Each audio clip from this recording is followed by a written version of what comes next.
Good morning, depending upon wherever you are joining from. Greetings, I, Purushendra Singh, on behalf of CUTS International, welcome everyone to our third virtual workshop of the series, Defense News Conclave, Stories of US-India Defense Partnership. The theme of today's workshop is Defense Modernization in India, Policy, Commands and Capabilities.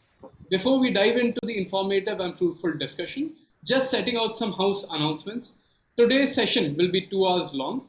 The panel discussion will be of 1 hour 20 minutes, after which we'll have a question and answer session to make the session even more interactive. One, we'll encourage the members of the panel to keep their cameras on during the session. Also, keep your microphones on mute unless you're speaking. Two, the session is being recorded and will be released later on the CUTS YouTube channel. Third, it is encouraged that the audience members post their questions indicating relevant speakers in the chat box directly to me to make this session more interactive. With this, I hand over the reins of this workshop to our moderator, Mr. Maruf Raza, media commentator on global military and security issues, who will now take on the reins and introduce the panel and take this workshop forward. To you, sir. Okay, thank you very much, Puru. Welcome, everybody. Good morning in India and good evening in the US. I believe some people from the US have logged in. We have, thanks to Puru's efforts and his persistence, we have a very capable and informed audience. Most of them I have interacted with at some level or the other in my TV shows or otherwise on a personal level. So I'm aware of their very strong capabilities. We are going to look at defense modernization and restructuring also of our armed forces and the strategic partnerships that we would be looking at.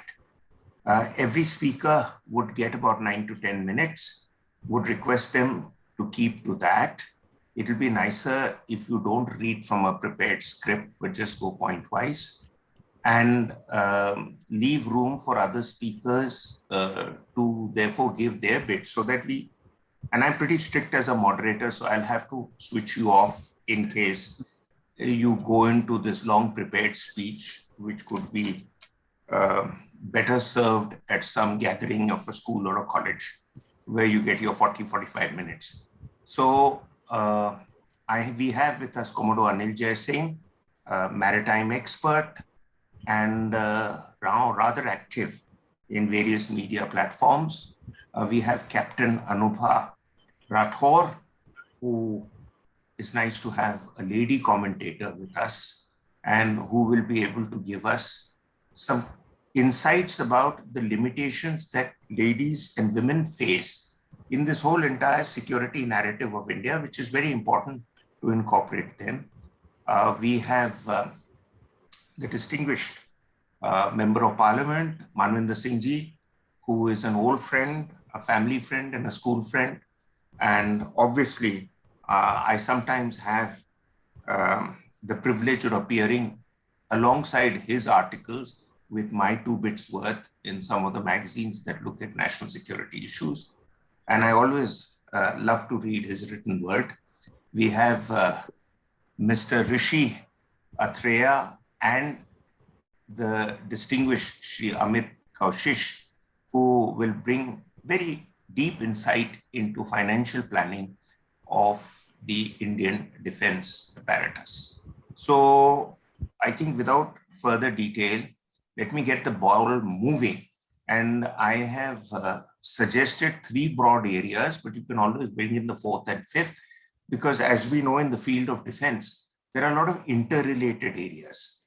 So you cannot operate in watertight compartments, though unfortunately, India's Ministry of Defense in South Block always operates in watertight compartments. And there is a problem there because very often the right hand doesn't know what the left hand is doing, or the armed forces don't know what the research and development agencies are doing. And everyone is finger pointing to each other to say that, oh, we could have got there much earlier had somebody told us that this was the benchmark we should have worked on. So I think that is an area we'd like you to draw your experience and throw some light on. So can I I mean, keeping things in mind, can I take the opportunity to, who should I begin first with? Should I start with Amit ji or Anil ji?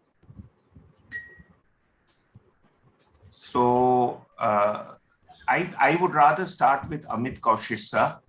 I'm giving your seniority the respect it deserves, and of course your experience, and lay out broadly what are the constraints within the Ministry of Defense and the Armed Forces structure of India in terms of inter-service cooperation, modernization, force restructuring. I mean, we know for a fact that finance is an issue which really defines how we respond to these challenges. So, sir, with no further delay, the ball's in your court. Good morning. Thank you very much. It's a pleasure to join the discussion. Let me begin by quoting Mark Twain, who once said that the shortage of funds or the paucity of funds is the root of all evil. And if I may add my 2 pennies worth to it, it is also the driving force behind all the we wonder whether we can actually address this problem by tinkering with the system of budgeting and better planning and all that. This problem that you talked about basically arises from the mismatch between aspirations, between what we plan to do and the finances that are actually available to execute those plans. Now, this has been a perennial problem, and if I may say, this has been the bane of all the problems which beset our defense management. Rather than explaining what the problem is, because everybody knows what the problem is. We've been talking about the problems, but let me focus more on what we ought to be doing, what we should do, or what we can do to address this problem of paucity of funds.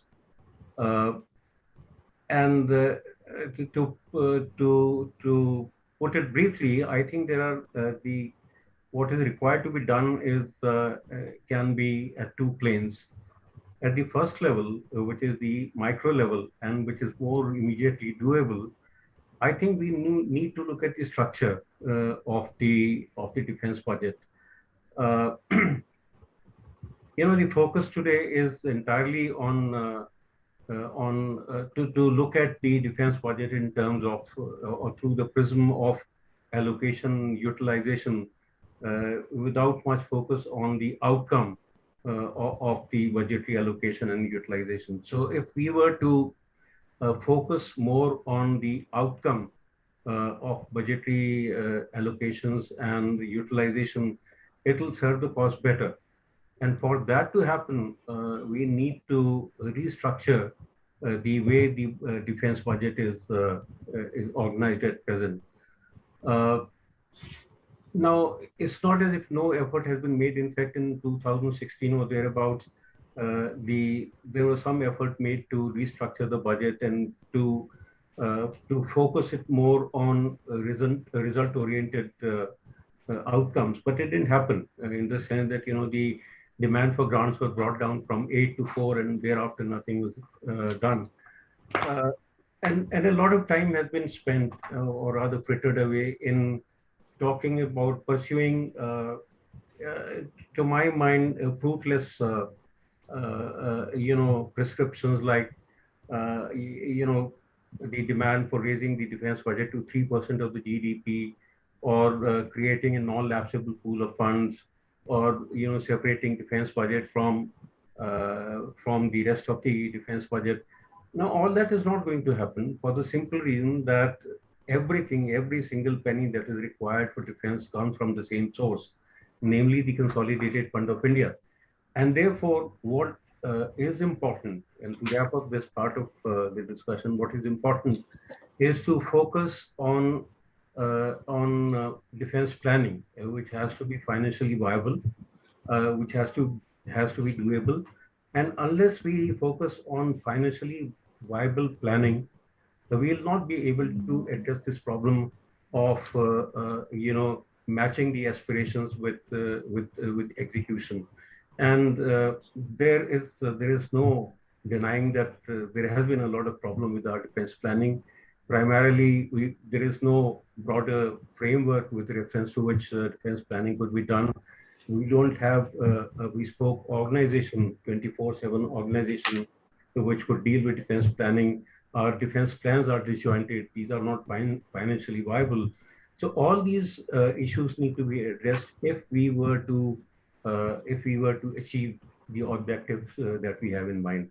We can forget about the civil-military relations problems and the stick in the mud that the finance division is seen to be. All this can be done. All this can be overcome if we were to focus on, as I said, financially viable defense planning.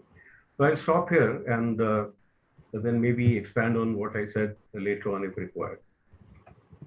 Thank you, sir. Very well put across. Some very important points raised by you. I'm not going to go into a long monologue, but I just want to sort of throw 2-3 issues in the air. One is, we keep talking about the need for a 3% expenditure from the GDP on the defense infrastructure. This was something that was suggested by the parliamentary committee also in the 90s. The CIPRI report of last year says that India spends close to 7% of its GDP on defense. Now, where they've got those figures from, Amit sir, you may like to elaborate on it in the Q&A session. And the second thing is, I agree with you that defense planning in India is pretty disjointed. The problem is, I think each of the services want to guard their turf. And therefore, we have 3 doctrines of the 3 services, but we have no combined doctrine for the armed forces. So if that is not there, I would argue that the entire restructuring and positioning of our armed forces and the equipment and capabilities that we have, by now we should have had a combined doctrine from which will flow a lot of other things. There is a lot of chant for the CDS and the CDS to be, but the past one, who's no more, and successors will all have to address this issue of a doctrine, because unless that is agreed upon by the services, you can keep talking of theaterization and restructuring, but to what effect? That's a thought I want to leave behind. And finally, I don't want to go on and on, but I will come back to these 2 issues later. I think I would now go to Manvinder Singh ji, who will be able to give us his views, considering that he's been part of various political dispensations which have talked about it, and his late distinguished father was a visionary in these issues himself. So I'm sure, with respect to his memory, I'm sure he will draw some insights from what he would have learned and what we've missed out on learning. So Manvinder, to you now. Thank you, sir. It's a great pleasure being part of this discussion, and especially following the wise words of Mr. Kaushik. Yes, I've been a member of the Parliamentary Standing Committee on Defense, and it was a valuable experience to learn how the MOD, functions, presents, and the service headquarters function and present their cases for allocations of funds, their perceptions on what is modernization, what is policy. The doctrine, as you said, yes, of course, it is important. Apparently there is a doctrine which has been produced by Headquarter Integrated Defense Staff, but I'm not sure if that is the officially declared doctrine as far as the MOD is concerned, or it is just an IDS doctrine. But nevertheless, I don't want to get into nitpicking on that. The fact that a doctrine must exist, a joint doctrine must exist, and service doctrines must exist, but they can only flow out of a national security strategy. And a national security strategy is not the sole responsibility of the Ministry of Defense. It has to be a comprehensive national document with inputs from, the Ministry of Statistics, the Department of Atomic Energy, from shipping to all kinds of departments contribute to national security in their own peculiar way, in their own, strategic ways, because each has a contribution to the growth of India as a country, and each has a certain vision. And their vision, whether it's 2 paragraphs or it's 20 pages, must contribute to a national security strategy. But the fact that this NSS document doesn't exist in India is because, as you said rightly when you initiated the discussion, the departments and the ministries and the services all live in silos, and sharing of knowledge, sharing of information between departments and services is pretty much non-existent. I'll just give a small example. Forget about all that is displayed on Republic Day parade as just fancy military hardware. If you look at the most essential weapon in the world, which is a rifle, a small arms rifle, the proliferation of types of small arms in this country, I think it would be a shame. There are far too many types of rifles which are available to different services. You just adding to logistic costs, and the most fundamental of budgeting comes from cheaper logistics. And Mr. Kaushish was referring to streamlining budgeting, but you begin from the smallest to go to the biggest, and that's why this whole reform thing about CDS and theaters and joint commands. I want that the country should head in that direction of jointmanship, but joint cannot come from the top. It has to come from the bottom up, from the combat formation up. And it's a simple technology that you can't make a pyramid from the top down. You have to make a pyramid from a strong base, and the base would obviously come from integrating at the combat level. And combat level integration will work best once the services start,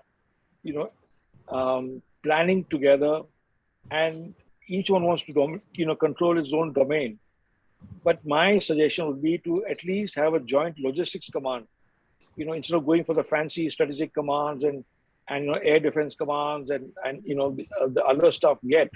Start with a logistics command where you streamline your logistics, you streamline your budgeting, and you get a sense of how you can save more to spend more. And I'm not particularly enamored by 2% of GDP or 3% of GDP. These are fixed goalposts, and security doesn't work on a fixed goalpost. Things change, scenarios change, threats change. What wasn't a threat earlier is very much a threat now.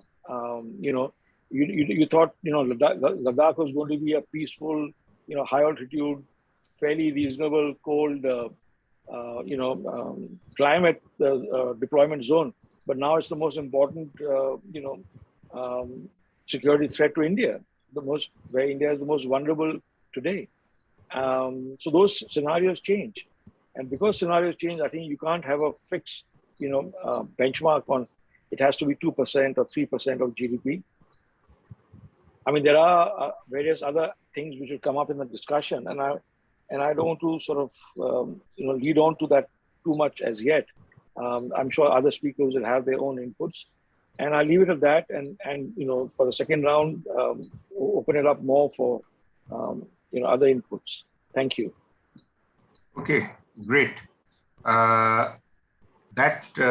You've thrown some very interesting ideas up in the air, and from no fixed goalpost for spending to the need for national security strategy. I was told, I read somewhere that was the responsibility of the NSA. And I think, I don't know, for too long, I think India's bureaucracy has also tried to keep everything delightfully vague. India's approach has been that if we don't go into too much of detail, ambiguity will be our best advantage. I don't know how far you can continue to push that card. We can discuss that later. Yeah. So I will now request Captain Anuba Rathore, being a lady, and sidestep my good friend Commodore Anil Jai Singh to the end, because I didn't want to let the lady be at the end, considering the kind of furor there is right now in the country about the role of women. So, Madam, all yours. Thank you so much. Presently, I'm having a fan moment, Mr. Raza sir. So, fangirl moment, in fact. I'd been listening to you since ages, and the analysis, which are very, very real and very, very accurate, which you've been doing on defense matters. I wish they were at least accepted, adapted on the ground as well. Anyways, here I am with all the eminent personalities who have a lot of experience, exposure. I may not stand with all of you, but then I'm really thankful for the organizers to invite me here. What at the moment I can narrate and talk about is that my experience during the Kargil war. I was posted somewhere in 26 DOU, which was very close to the LOC, and the responsibility which we were given as an ordnance unit was a huge one that time. And I would like to speak on 2 points. First, about the procurements and the inventory and the things which were available to us, and also about my experience as one of the initial courses officers, a lady officer being posted there. So my journey to 26 DOU began with the writing to the chief, or writing to higher echelons that I need to be posted to field areas. That time this policy was not there. Actually, I don't know about other forces, but in ordnance it was not there, that a lady to be posted in forward areas. So, courtesy my husband being posted in the forward area, I requested for posting closer to him. So this is how it came. But then the thing was that the policy that time was that they do not post. Firstly, they were not posting any lady officers to the field areas. Secondly, they said that, okay, we would like to consider it and give it a chance, but then a single lady officer cannot be posted in a forward unit. So they were looking for another lady officer to be posted along with me. And I can understand now the plight of the then CO, the commanding officer, when we have a limited strength of officer to be posted, or to be posted in a field area. So he was really that, okay, I have only strength of 7 officers, and out of 7, 2 are lady officers. So he felt quite his, limitations, he said, that are increased. So that was the mindset that time of the officers. I'm not blaming anybody, but I'm just telling the truth of facts which I felt that time. Then came the unfortunate war, which was forced upon us, the Kargil war.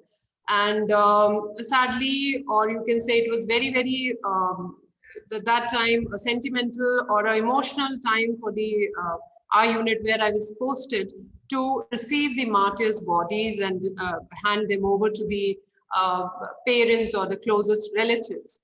So that time, as now I come on to my second point, that is the procurement and releasing the equipment, clothing to the our officers and men who were fighting there.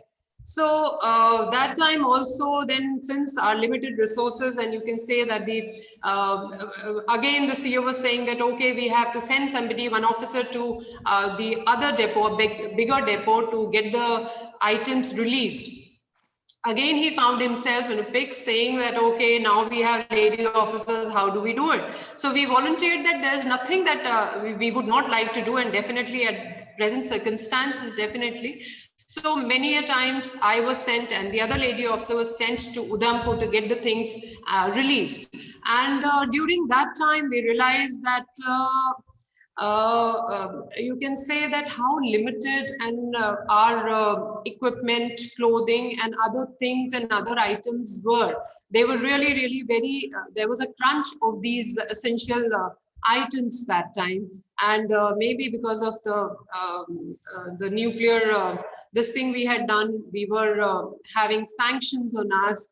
So, and then that time we were not producing many things indigenously. So there was, we could feel that shortage of spares, a lot of spares for the armored units and ammunition, wheeled guns, bulletproof, and even the mosquito nets, which was really, really a very, that time we were unable to procure that, unable to supply that, unable to give them to the people who were fighting there, our military. So this is my initial, you can say, experience as close as I could be to a war, and which was very, very emotional on two fronts. Firstly, I could see my own fellow officers, my own course mates, giving up their lives, and also that in the want of certain very, very essential items, we were really running post to pillar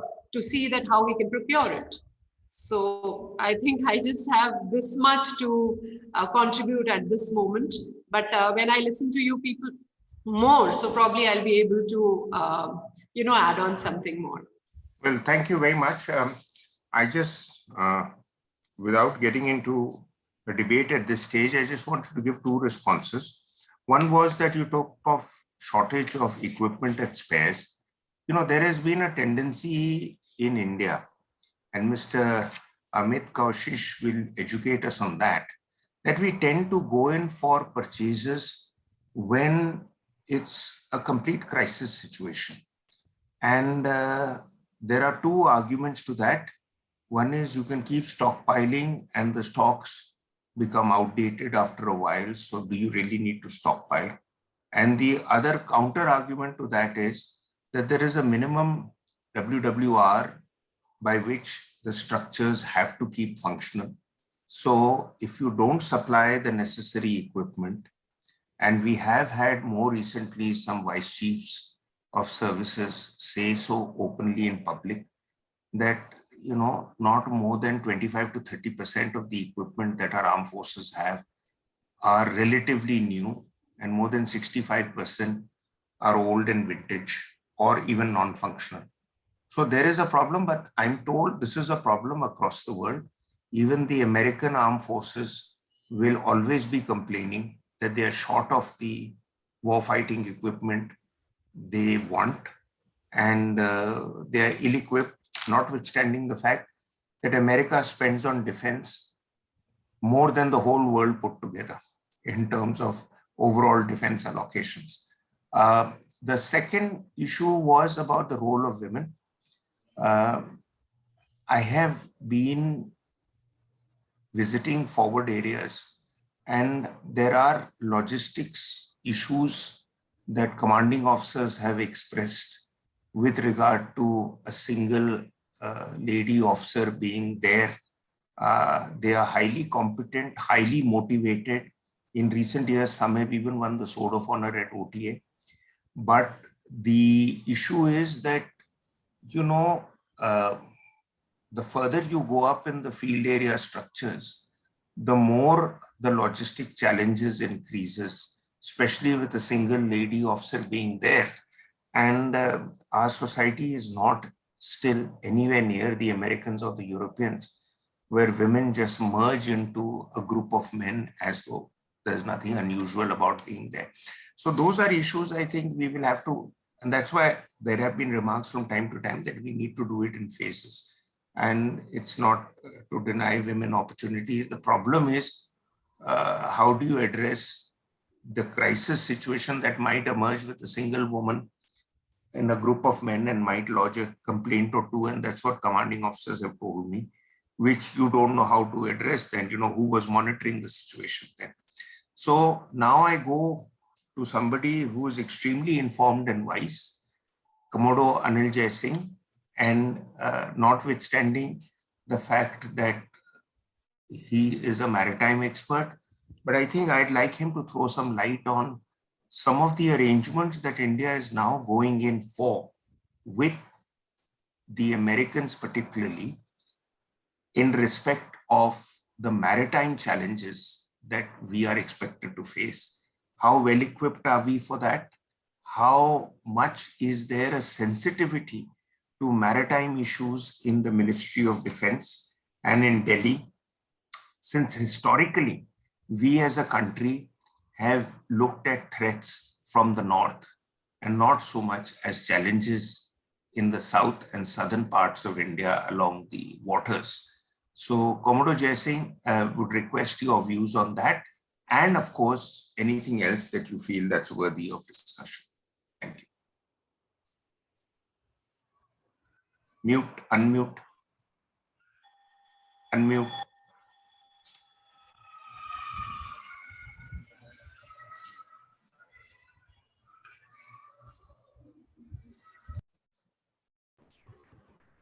Unmuted now. Yeah, thank you. Yeah. Thanks, Maruf. Thank you for this kind introduction. And thank you, Guts, for inviting me to participate in this discussion this morning with and being part of such an eminent panel. Mr. Kaushish's sagacity has always been something I've admired and greatly respected. He is one of the foremost voices to put forth most honestly and with great maturity the views of the armed forces on matters of defense finance. Mr. Manvendra Singh, of course, I have been a fairly frequent contributor to Defense and Security Alert, so I read his editorials with great interest. Maruf, there's nothing really I have to say about the depth of your knowledge. And Captain Rathore, I'd just like to highlight to you that things have changed a lot from your time in the Army. I commanded an underway replenishment ship, and we were one of the few ships which embarked lady officers because we had suitable accommodation on board. You would know that the Chief of Naval Staff has recently announced that all the current surface combatants are being reconfigured with suitable accommodation for not only lady officers, but we're also now going to be enrolling lady sailors into the Navy. So I think that's a very positive step. It was an inevitability, and I'm glad that we again has been at the fore in introducing this. Coming to the topic of our discussion, firstly, of course, I'll just briefly touch upon the Joint Theatre Commands because that was the topic given to me, and then I'll come to what Maruf wanted me to speak about, mainly on the maritime engagement with the United States of America, which has been considerable in the last few years. I will not go into the historical perspective of how and where the CDS originated or the Theatre Command concept originated, but I will just highlight 4 issues very briefly. Firstly, that there is no denying the fact that warfare in the 21st century requires an appropriate sort of national security architecture that needs to be aligned to the multi-dimensional kinetic as well as non-kinetic challenges that we are facing in our national security. And theaterization is definitely being described. It's been described as the most significant military reform in India since independence. And of course, meant to create a flexible and agile and most importantly, synergized national security capability optimized for the demands of contemporary and future warfare. Traditional paradigms of warfare from the land, sea, and air are rapidly changing. The cyber domain, outer space, and modern disruptive technologies are becoming effective force multipliers, not only within the battle space or theater of conflict, but much beyond. It is therefore imperative, I think, that the Indian security establishment, and not just the armed forces, adapts to these changes rapidly. Armed forces are often accused of preparing for the last war instead of looking ahead, despite the fact that most transformation technologies, including the ubiquitous internet, have first been developed for military applications. But let me also add that this is not an entirely untrue belief, because as I always say, militaries tend to be conservative in adapting to change, because war is not something that one can trifle with.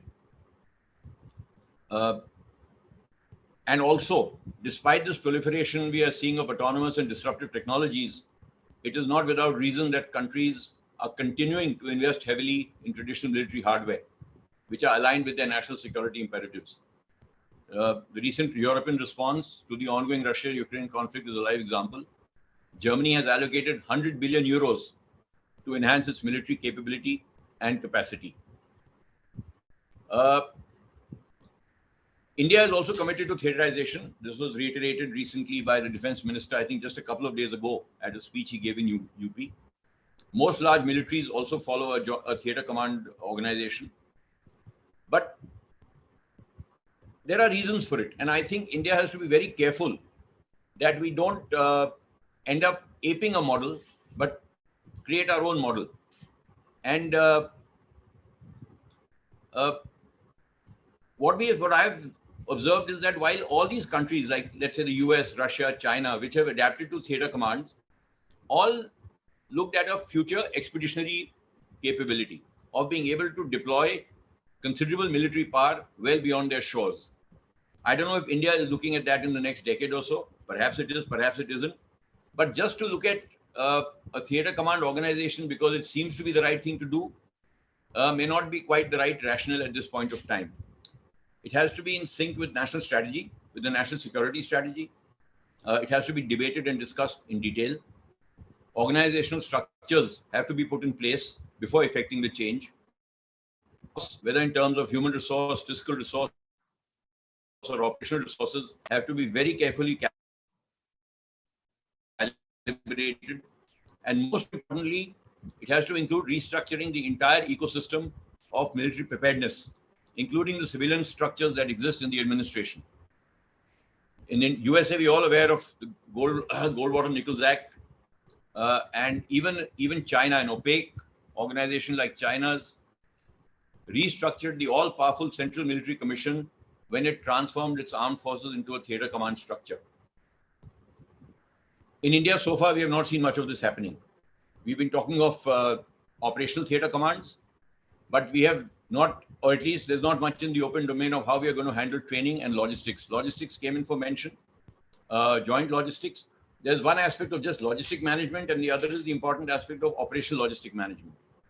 India is actually, in India, even single service inventory management is a huge challenge.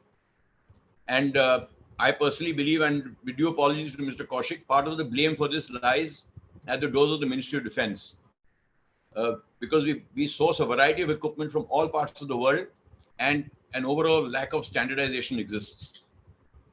You know, the MOD is manned by civilian bureaucrats, and the middle and senior echelons of which are drawn from all departments and ministries of the government, including there are people from the tourism ministry, there are people from the railways, and many of them lacking even the most rudimentary knowledge of defense matters. So what is the safest way to procure equipment? Resort to competitive bidding, find the L1 and give him the order. Without going into the technological weightage of carrying out such an assessment. Now this has led to multiple inventory supply chains, training and cross-training of personnel for similar equipment which has been procured from different sources at different times. Just to give an example, I won't mention equipment. There's a particular equipment which was introduced in the Navy a few years ago. In the last 5 years, almost 50 units of that equipment have been ordered from 4 different OEMs. Now that's going to be a huge logistic challenge, whether it's in terms of spare management, whether in terms of training, whether in terms of maintenance and operations. So these are the things we need to understand, need to be addressed. Coming to my last point, any restructuring of the country's military cannot happen without restructuring the country's Ministry of Defense, particularly in a democratic structure where the Ministry of Defense is the overarching administrator of the armed forces. Except for the creation of a DMA, the Department of Military Affairs, with limited authority and financial powers, there has been no visible restructuring within the Ministry of Defense or any attempt so far to integrate the service headquarters with the MOD, which are still considered even today as attached offices to the MOD. Hence, effectively what happens is that the service headquarters, therefore, are not a part of the decision-making loop in the MOD for decisions that are affecting their own forces on the front line. And the irony also is that while, as I mentioned, Civilians from all and sundry departments are appointed in decision-making roles in the MOD with or without any previous experience. No service officer figures in it, except for a few we have in a technical advisory role as part of the cosmetic restructuring of the MOD. So that, I think, is something we really need to look at very carefully. Are we really going into a theater command organization? Are we looking at the entire picture? Are we thinking it through till the very end? And coming to my fourth and final point, after which I'll come to the other aspect. A security construct is always based on a strategy. This has been alluded to earlier. We do not have a national security strategy in place. We do not have a joint warfighting strategy in place. We have some informal document that the IDS promulgated. Single service, each service has its own doctrine and strategy. So if we don't have a joint warfighting strategy, if we don't have a national security strategy in place, on what basis are we restructuring our military? On what basis are we restructuring, carrying out the largest military restructuring since independence? We have not had a single white paper. I cannot remember when the last, if we have ever had a defense white paper. I cannot remember when was the last time national security or restructuring of the Indian armed forces was discussed and debated in Parliament. And in the absence of these kind of mechanisms, then you find terms like two-front war, cold start doctrine. These are being bandied about by all and everybody. So I think we need to really sit down and take stock. And as General Naravne had said, it is something that will happen, but it has to be deliberately thought through. It will take time. It has to be understood in all its dimensions. And only then should we venture forth. India is not a country that can afford to get lax on its borders. We have a threat on all our borders, on our land borders. Our maritime borders are soon going to be challenged. We cannot afford to take these things lightly. We have to understand it. And finally, I won't take time on this, but operational decision making, I think, in a joint theater command concept is another issue that merits a lot of discussion. Perhaps we can discuss it as we move along. Coming, Maruf, to the Indo-US engagement, it started with Malabar in '92. India was very inward looking, but I think it has made tremendous strides. And I think the defining moments were the signing of the 4 foundational agreements on logistics, communication, and the other 2. These, I think, really set the framework for a deeper engagement with the US Navy. Look, let's face it, in the Indo-Pacific, which is now the largest strategic construct that we're looking at, despite the US having reconfigured or renamed its US Pacific Command as the US Indo-Pacific Command, the geographical limits of that command in the Indian Ocean have not changed. It still ends at the west coast of India. Therefore, a large part of the Indian Ocean, or rather the Indo of the Indo-Pacific, is pretty much India's baby. Even in a structure like the Quad, which I think has a lot of potential for the future, seeing how they're going about it. 3 of the 4 Quad members are resident Pacific powers. Only India is the Indian Ocean country in that. So largely in the Indo-Pacific, what we are seeing is it is India which really is figuring in Indo-Pacific and not the Indian Ocean region as a whole. Therefore, security of the Indian Ocean region is going to be India's baby. And this is where I will, perhaps in the discussion, we'll come to this concept of a maritime theater command. Therefore, if we have to counter a rising and advancing China is looking to expand its footprint in the Indian Ocean. It needs to. With its unfavorable maritime geography, it cannot aspire to global maritime dominance as a precursor to its intention to become the next superpower until it establishes its dominance in a larger sea space. And the Indian Ocean provided that sea space and the gateway to the Atlantic. It has been articulated in its Atlantic strategy as well. Therefore, China the PLA Navy is expanding at a breathtaking pace. 20 to 25 blue water platforms are being commissioned every year. In 3 years, they were able to, from launch to commissioning of an aircraft carrier, took just 3 years. We've taken much longer. So we've got to factor that in. The Chinese Navy is already the largest Navy in the world. But at the moment, it does not have the wherewithal to challenge the Indian Navy in the Indian Ocean. 10 years down the line, the picture is going to be pretty different. China has gone into theater commands. They are sort of replicating the American model. They're understanding the working of theater commands. And as and when they feel that their military capability permits them to go expeditionary, they will. I will not be surprised if within the next decade, we have an Indian Ocean command, a Chinese Indian Ocean theater command, maybe based in Djibouti. because ultimate aim being to get into the Atlantic. So the Indian Navy has to look very carefully at its own capability and capacity enhancement, and working very closely with all its partners in the Indo-Pacific to ensure that the Indian Ocean remains secure. One of the ways of doing it is to ensure that the threat to the Indian Ocean is mitigated by events east of the Malacca Straits in the South China Sea. That means, in a way, you prevent China from being able to bring that kind of force to bear on the Indian Ocean and bring India under pressure. China is doing things in a very systematic manner. It is building bases and it's building a submarine base in Bangladesh. It has given submarines to Bangladesh. It is giving submarines to Pakistan. All this is not because it expects these countries to fight India. It is all because they're looking for places to bring their submarines and their ships and find basing and support facilities so that they can have a permanent presence in Indian Ocean. We have to be careful of that.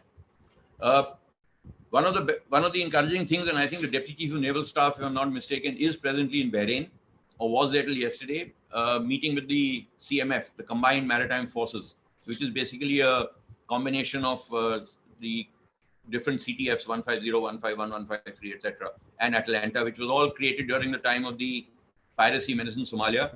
India has agreed to become an associate member of the CMF, which means that, broadly means that the Indian Navy will support the CMF, not as a part of CMF, but as if it is already operating in that region, it will support various CMF initiatives that may be in the region.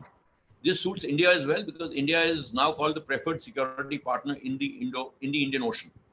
And therefore, it is important for us to develop our capacities and capabilities in such a way that when this great power rivalry between the incumbent superpower, the US, and the challenger, China, is played out in the waters of the Indian Ocean, India should have the comprehensive national power as well as the maritime power to be able to influence the outcome of this great power rivalry rather than allow itself to be influenced by it. Thank you. That's all I had to say. Okay. And I look forward to the discussion there. I think very impressive discourse and very impressive account by you on a number of issues. I, by and large, don't disagree with almost all your points. I think what I'd like to, and you've taken 15 minutes, but I didn't want to stop the flow of things because it had so much meat in it. I just want to add a few other sort of footnotes to the points that you've made so that I think we can take the discussion in that direction. Firstly, India, China, US, Quad, etc., etc.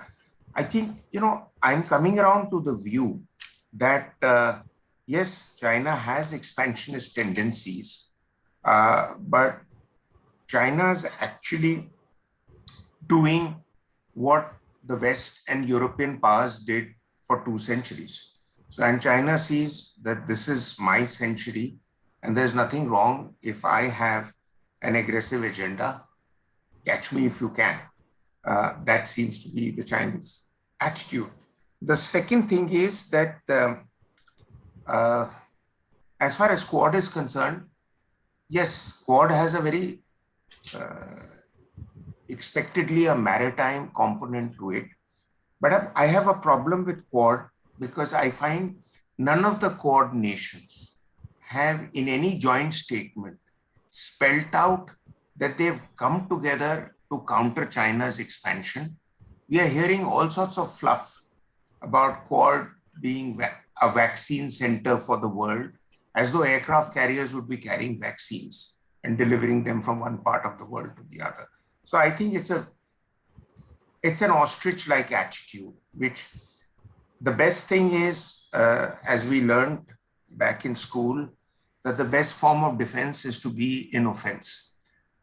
So that's how, you just put all your players in the second half of the football field, then the enemy or the adversary will still knock a few goals in. So you've got to be on the offense. And I don't think, except for the United States, which is still being cautious, because I've come around to the view that the US is now the most prominent peripheral power in Asia. Asia landlocked is now Eurasia. On one side, Russia extending its tentacles to East Europe, And on the other side, China dominating largely the Asian landmass. We are not talking of island states like Japan or even those in Southeast Asia. The third point is that I've myself written about civil-military relations long back. And in 93, 94, my book on civil-military relations in India and Pakistan, I had spelled out what a theater command could be like. But this got momentum more recently because suddenly there was a desire to sit with a checklist of the Kargil Review Committee and fulfill all their recommendations, and the Naresh Chandra Committee recommendations as far as strategic restructuring goes. General Sheketkar's recommendations are more about internal reforms in the army.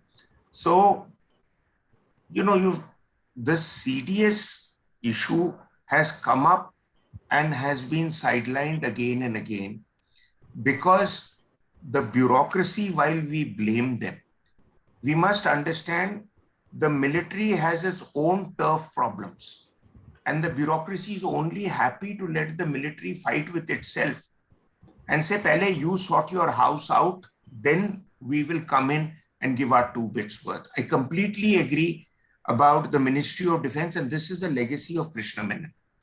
The Government of India's Rules of Business of 1961, which came after the Thimaia-Nehru standoff, very clearly spells out the military higher commanders to be outside the loop on a number of issues, as some of us know and some don't, that the service chiefs are not responsible for the defense of India. The civilian bureaucracy and the civilian minister is responsible for the defense of India. So therefore, and Admiral Arun Prakash has often written about and alluded to this aspect. So I think we need to, as you rightly said, we need to completely restructure the Ministry of Defense. And I don't think that's going to happen because the politicians and more so the bureaucracy sees the military as just an extended department of the Ministry of Defense. As far as they're concerned, they're a firefighting outfit, and they are not anything more serious in their calculation than the BSF, CRPF, and what have you. It's just a department, as far as they're concerned. And the point to understand is that whether you go in for theaterization or not, you need some kind of restructuring, call it by any other name. You need to restructure because we are now becoming like any of the paramilitary organization, that as long as you give people a car, a flag, a light, and a staff car, and a Flagstaff house, you think you have achieved your purpose. I think it's bizarre that we have 17 commands where it can be reduced to 4 or 5 commands. Whether you call it a strategic forces command or not, there is an issue that the air chiefs, successive air chiefs, I'm not talking just the current air chief, they bring out again and again that what is the need for the Air Force being roped into theaterization. People keep saying, let's debate it. I mean, damn it, we've been debating it for more than 20 years since Kargil. Actually, we've been debating it since independence. But the fact of the matter is that one, Nehru clipped the wings of the services and brought them down to a certain structure, which was a different structure from the colonial days. Then Kargil required a review, and Kargil Review Committee suggested the need for theaterization simply because we would be able to cut costs. I mean, we can talk about having China and Pakistan, but we have, I personally believe now, national security requires a full pyramid, at the top of which should be the National Security Advisor and not the Raksha Mantri. Pardon my saying so. I'm saying things which is going to upset people in the hierarchy. But you have to have an informed person who is basically coordinating everything. The BSF is doing most of the army's duties on the border, or the army is doing things that the BSF should be doing. So why are you having so much of overlap? Then we say we have a manpower issue because we need to pay for so much of manpower because we have huge borders that are defended. People talk of a 1.3 million armed forces or 1.2 million armed forces. Actually, it's 4 million.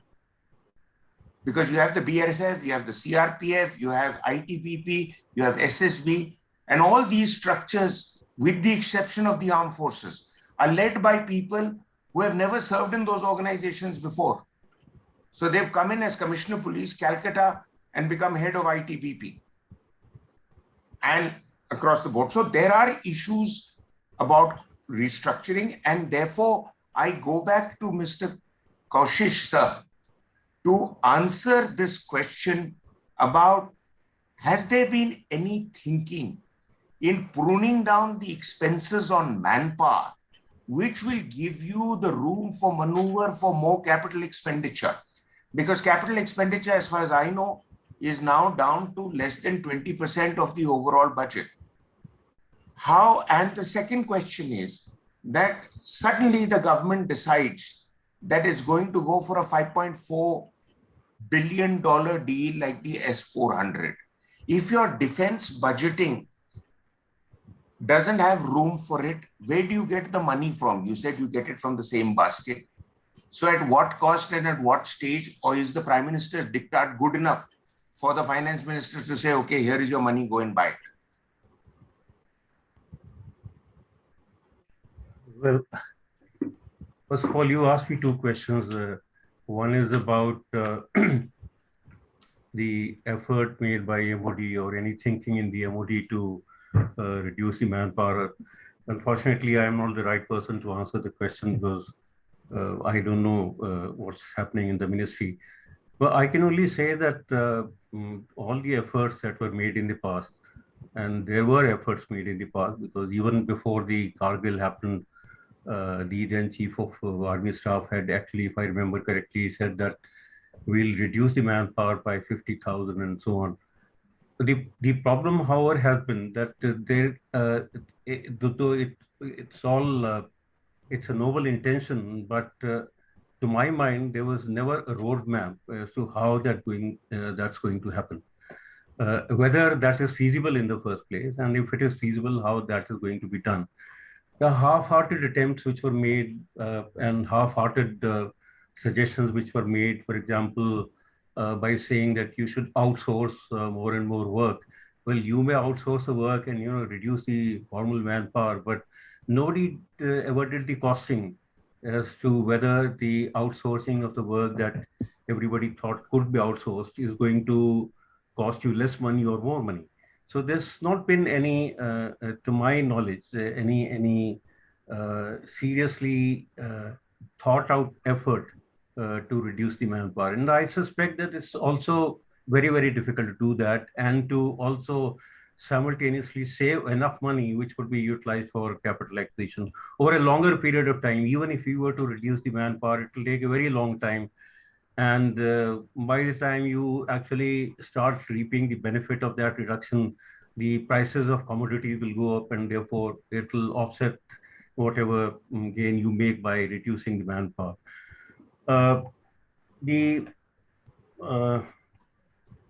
Sorry, what was the other question? I've forgotten. No, the other question was related to how do you suddenly provide the money to the armed forces when a decision has been taken by CCS or whatever, that, okay, we are going to go in for this equipment.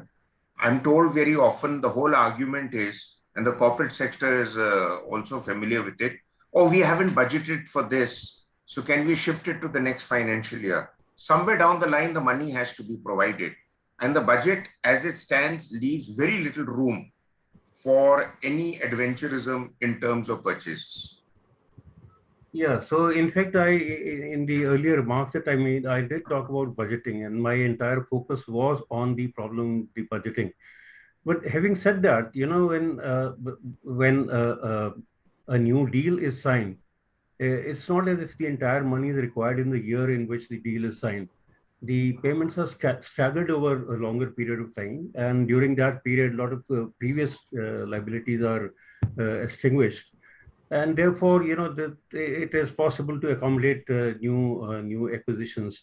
The problem, however, is that if we were to sign all the contracts for everything that we need to buy or we want to buy, there'll be a crisis because there is no system of management of committed liabilities, and We just keep on managing year to year. If some more extra money is required, if we can't shift it to the next year, then at the revised estimate stage, we seek more money, and at times we do get more money. At times we are not able to spend the money. So it's not a very smart way of managing the budget, but nevertheless, this is how it is. It's being managed at present because, as I said, the entire money is not required in the year in which the contract is signed. So you are able to stagger that payment. You are able to. There are slippages in deliveries, which also give you some elbow room to manage with the inadequate funds that you have. But I also take this opportunity to answer two questions. One which you asked, and another which a point which was raised by Commodore Anil Singh, and also I think Captain Anubha Rathore. You had asked me about the CIPRI figures of India's defense budget. Well, I think the answer lies in the fact that the methodology that they follow for aggregating the defense budget of various countries is very different from the methodology that we follow. I mean, for them, for example, if I remember correctly, all expenditure which is incurred on what we call paramilitary forces or on activities which are akin to military activities, that forms a part of the defense budget. Similarly, all expenditure on nuclear programs, that is included in the defense budget. So obviously their figures are higher. I don't know if their figure is 7% for India, but it is certainly, I think, much more than the figure that we quote in our local discourse. The other point I want to make is about acquisitions. Now, it's a very sore point. I'll not go into the question of integration of the service headquarters with the Ministry of Defense, because actually we have been in love with this idea, but I mean, please pardon me if it sounds harsh, but I have not really come across much literature on the modality of this integration. We do talk about the fact that the services headquarters are not integrated with the Ministry of Defense, that the services headquarters are an attached office of the Ministry of Defense, which incidentally, in my personal opinion, is not such a bad thing.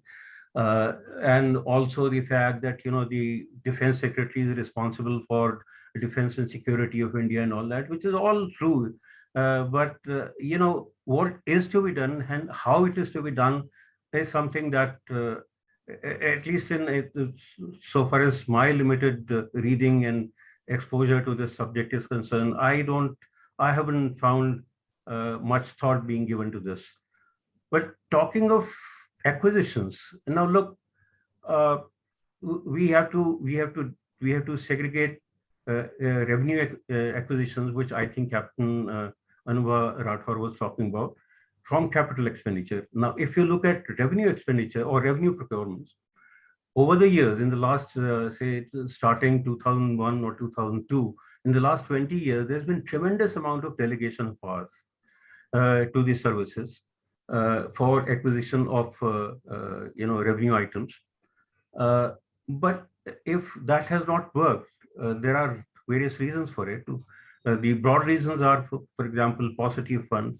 Another reason is the procedural sort of complexity of revenue procurement, and lastly, the IFA system. Because I'm actually quite surprised to see that nobody mentioned about the financial advice system, which is a bane of all acquisitions. Now, so far as allocation of funds is concerned, I don't know what can be done to give more funds, but there is also a problem of utilization of funds. I think Captain Rathore talked about acquisitions in the Northern Command area. I remember in around 2001, immediately after Kargil, I was looking after CDA Northern Command in Jammu, and there I just gone there after NDC, so a lot of friends who were posted there in the command, and I, from the interaction that I had with them, I found that there was actually everybody was struggling to spend the money that was available under the Army Commander's Special Financial Powers. So it was blame it on the procedures, blame it on the IFA system or whatever. But the fact remains that the delegated powers, it's a problem area which must be addressed. Procedurally, incidentally, now it is the Department of Military Affairs which is responsible, or which has been allocated the task of revising the revenue procurement procedure, that is the Defense Procurement Manual 2009. But for the last 13 years, we were not able to do it. The DMA started this work, but was not able to do it. So I don't know what is the problem there.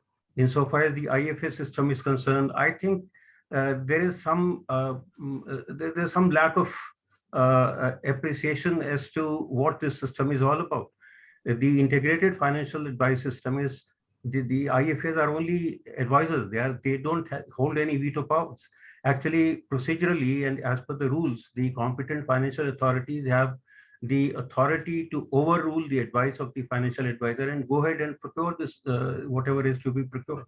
So if the system is not working, there has to be thought given to why it is not working, whether it should be dispensed with, and whatever is to be done. But it's not just enough to say that there is a problem. We know the problem, but the solutions have to be discussed. On the capital side, I think again, the decision making since 2001, when the capital acquisition structure was created after the Kargil war, based on the recommendations of the group of ministers, it's a collective decision making. I mean, the services are, I would go to the extent of saying that the entire process is services driven, starting from identification of the equipment to be bought, formulation of the services qualitative requirement, formulation of the statement of case, pioneering the case for acceptance of necessity, field trials, staff evaluation, you name it. I mean, most of the process is driven by the services, and therefore to say that decision is made or decisions are taken in isolation by somebody else is, to my mind, not quite correct. If there is a problem, and there are problems, these need to be addressed.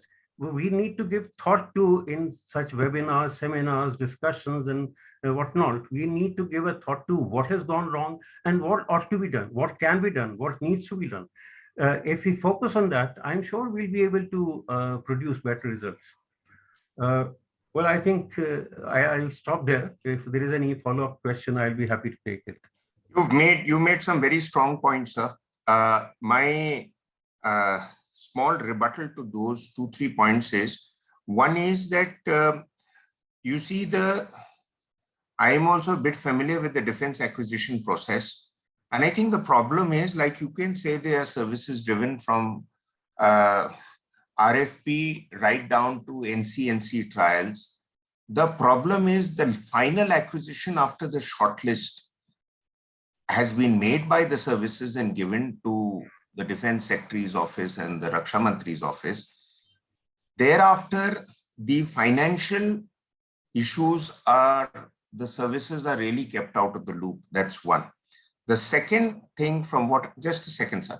By and large, when negotiations take place with foreign countries and foreign OEMs, it is largely based, at least that's what has led to several scandals about to what extent the services were involved and to what extent the political dispensation took a direct decision to bring in a certain equipment, bypassing some terms that were put into place.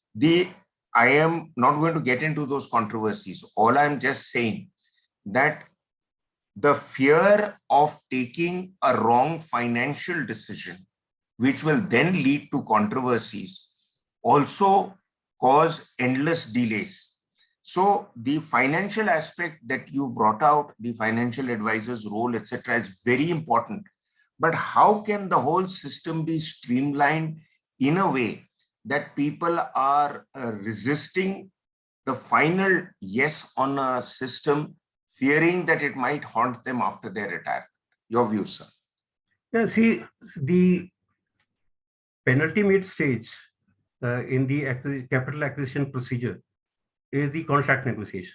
Yes. Now, CNC, every CNC, where the powers are delegated to the services, say up to 300 crores, if I'm not mistaken. 400 now. Or maybe 400. The CNC is actually headed by a service officer, right? And it is not as if the finance member in the CNC has some kind of an overriding veto power. It's not the case. Even where the powers are not delegated and the CNCs take place in the ministry, even if these are headed by the joint secretary and acquisition manager, one of the most important members of that committee is now who are called the additional DG technical. And therefore, the entire sort of support to the CNCs is given by the service headquarters. So it is not as if they are kept out of the loop or they are not a part of the decision making. The problem that you are talked about is primarily, in my opinion, and I may be wrong, I concede that, but this is my experience. The problem is because of the initial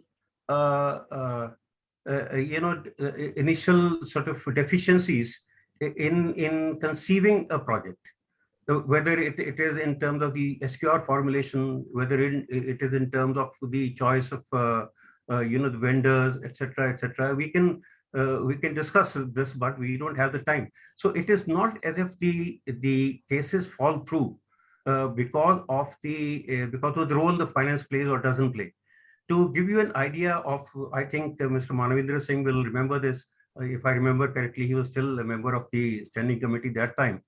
In 2012, and it is on record, it is there in the standing committee report that over a period of about 18 months, 41 RFPs of the Indian Army fell through because of the SQR related issues. So which SQR formulation, as you know, the civilians or the finance division plays absolutely no role in that. I know. Actually approved by the Services Equipment Policy Committee. So while I don't deny that there is a reluctance to take decisions which could be questioned later on, and I don't know what can be done about it because there are any number of cases. I would like the CBI to come knocking on my door 5 years after I have retired. So if you can blame me for being so skeptical, I'll accept that.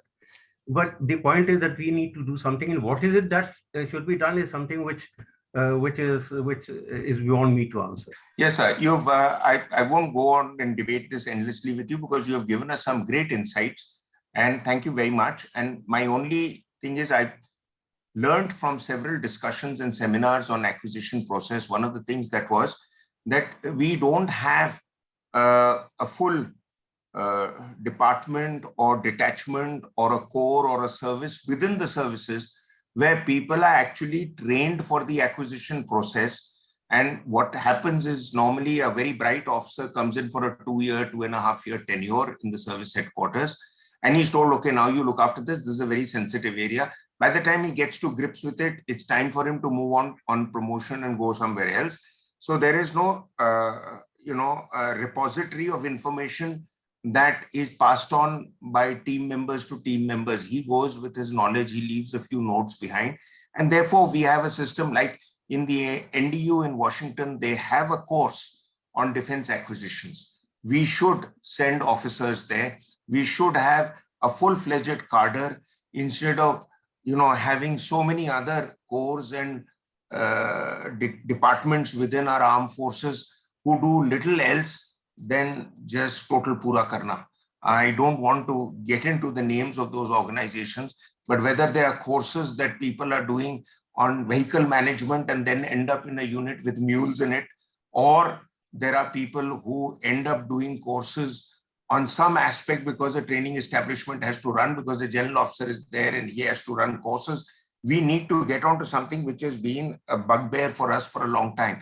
But I think the discussion is only about acquisitions, but I'd like Manavendra Singh ji now to give his insights into what he has seen in the parliamentary committees about A, the acquisition process, and B, how can we spend our money better if, going back to your point, sir, that 2% or 3% should not be the yardstick for us to take a decision.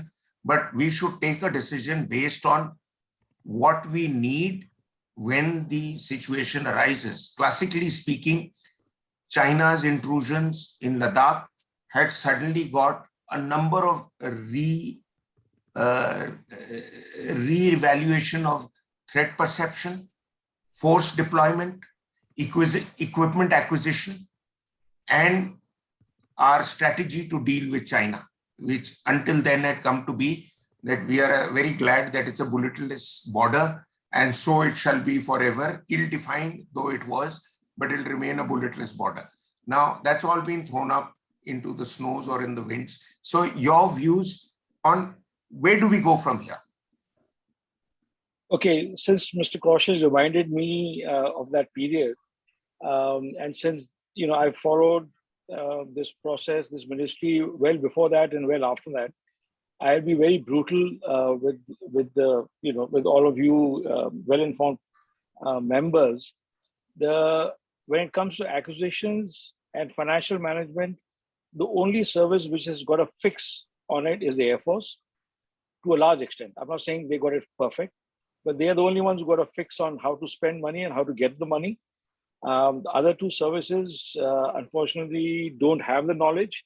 And more than the Army, I think the biggest loser is the Navy, because it's too far away from Delhi, unfortunately. And we are like what you call for hide-bound people. We are a land-bound people. We've forgotten our maritime history from the the Cholas and the Pandyas and the great maritime heritage that we had for centuries, and we lost it. But that's another matter for some other discussion, hopefully some other time. The sad truth and the brutal truth is that yes, the parliament doesn't know about the armed forces. The parliament doesn't know how the armed forces function. Yes, the bureaucracy doesn't know how the armed forces function. But equally truthful is the fact that the armed forces don't know how the parliament functions and how the bureaucracy functions. Nobody knows the armed forces better. I mean, even better than the armed forces know themselves. Nobody knows the armed forces better than one section of the bureaucracy called the Defense Account Service. From the time that gentleman or the lady joins service as a 20-something-year-old till the time they retire, they have an insight into the thinking, into the innards, the DNA, the toenails of the armed forces, and they know how the armed forces function, think, plan, or not plan at all. And I think a lot of the points about IFA are misplaced. I agree with Mr. Cautious that the IFA lack of knowledge about IFAs has been overblown. I am not in favor. I'm not somebody who's in favor of the user deciding the acquisition completely. I think there is, it's not, we're not Americans, or we're not some other country where a system is designed for that country because of their own peculiar, political, social cultures. We are India, and what we have is based on certain Indian traditions, and these traditions are not, British made. There are certain traditions in the armed forces and the functioning of the armed forces that predate the British and the Mughals, and we've inherited those traditions. Some of them should be retained. A lot of them should not be retained. But I think the financial functioning has a certain benefit. It keeps the soldier away from the dirty business of touching soiled notes. If you know what I mean, the oiled, soiled notes. The soldier should be kept away from that. I sincerely believe in that, that separation. I think, the armed forces headquarters tend to change or shift goalposts when it comes to acquisitions. Somebody who would come as, DGOS decides that, the director infantry's or DG infantry's recommendation for that particular thing is not good. Or, some other PSO in the Army headquarters decided that, this light tank is better than that tank. And these things go around, these files get created, and they gather a momentum of their own until they come to a point where the dirt is just too heavy to carry that file anymore, and they lie dormant until somebody decides that, yes, Ladakh is a crisis and we need a light tank. So the light tank file is dusted and taken out, and then the whole process starts again. If you look at it, I mean, I'll give you another story. My first exposure in J&K deployment in 95, 96, the IB and the military intelligence estimates of the number of active militants was about 3,200. That was the number of active militants, domestic and Pakistani put together. And that time, you just check the number of RR units who were doing the best job possible, outstanding job. It was basically Victor Force and Kilo Force. Today, 2022, when the IB and the military intelligence estimates for the number of active militants is between 270 and 280. We have X into 10 into whatever number of RR units in the same geographical area with 1/10 the number of militants in that area or functioning in that area. I mean, you start internally in terms of what kind of manpower do you need. I'm just giving a live example of an operational area where there are so many logistics matters, so many manpower matters that could be addressed by just analyzing what is your purpose, what is your role there, and then you gradually come to the larger picture of threat perceptions, and ultimately what is the role for the armed forces? Are they basically part of the armed forces? I really think part of the armed forces exist only for a fancy Republic Day parade on 26 January in Delhi. Otherwise, it makes no sense having the kind of stuff that you are displaying and procuring when your priority should be 10 other things.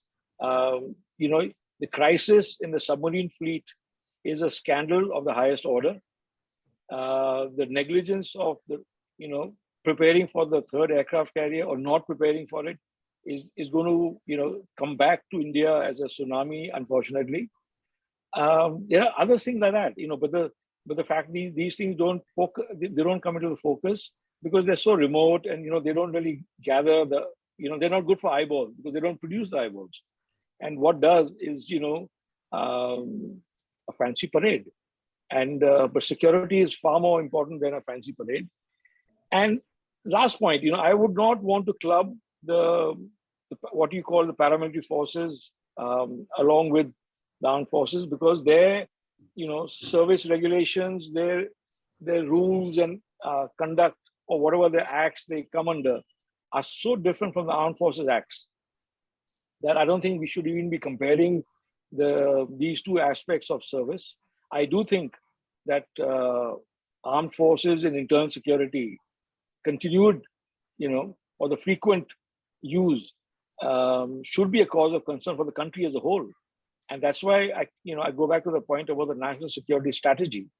What is it that you want to do in this country with the resources available today, 20 years down the line and 50 years down the line?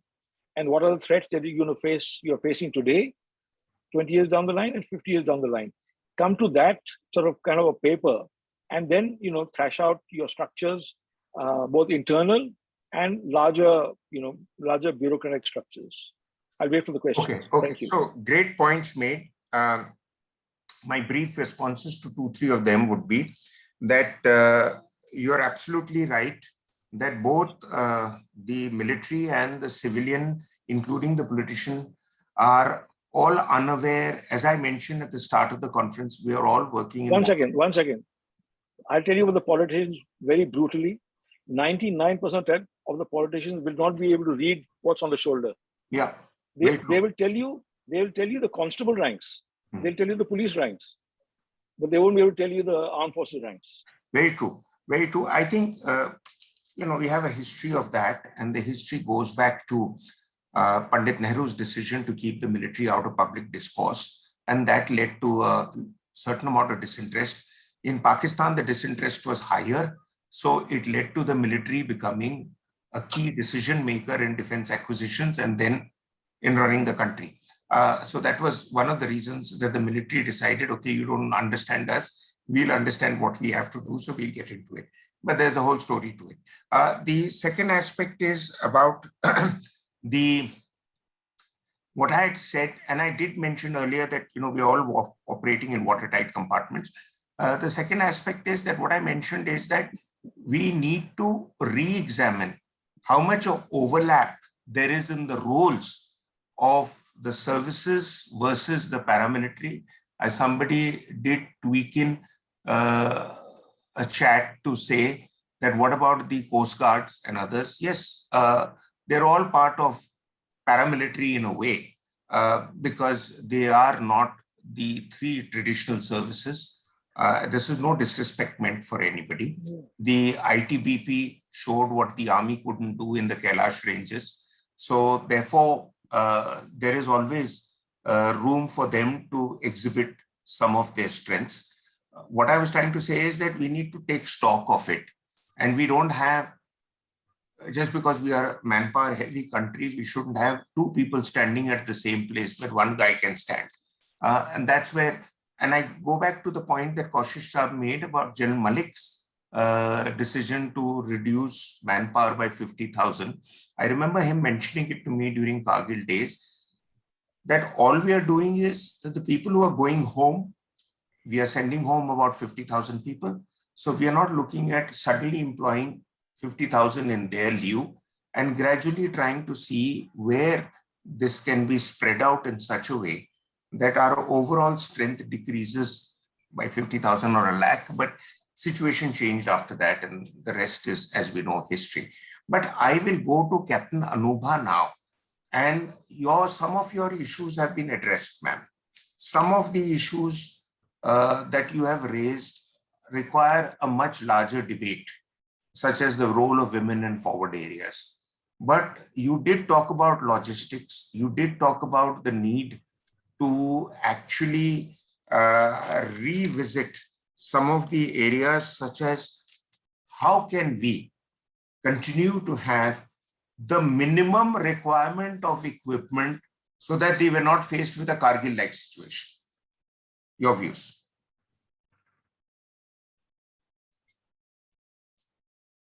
Mute, unmute.